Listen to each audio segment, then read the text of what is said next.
kind of tying in with the universities, we had another comment on Twitter.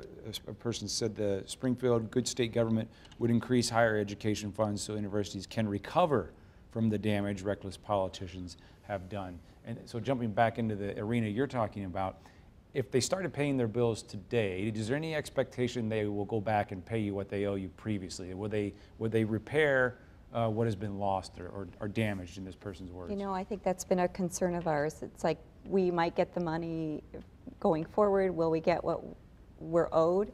Nobody knows. And this is, if any business would struggle with this kind of uncertainty, and it's becoming very, very challenging for any of us to survive anymore. We're, you know, and you had mentioned, can we increase our private partnerships? That takes time. You can't do it overnight.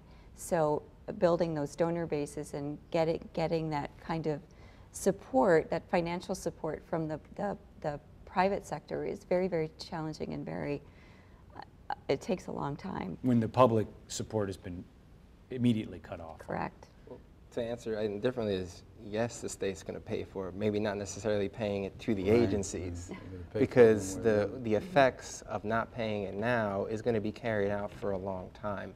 Bill mentioned the redeploy program, right? That's a program to reduce recidivism.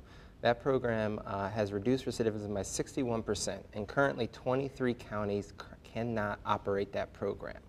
So the state is already paying for it indirectly, because $100,000 per kid per year in a juvenile detention cell. So they're paying for it. It's just going to be in not the way that is productive.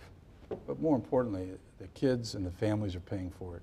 You know, those kids who end up being sent away, who are labeled and stigmatized for the rest of their lives, you know, those are the kids who are paying for it. You know, our mothers who are saying, hey, if we don't have an after-school program or a place to put our kids, I'm going to have to quit my job. You know, where am I going to work?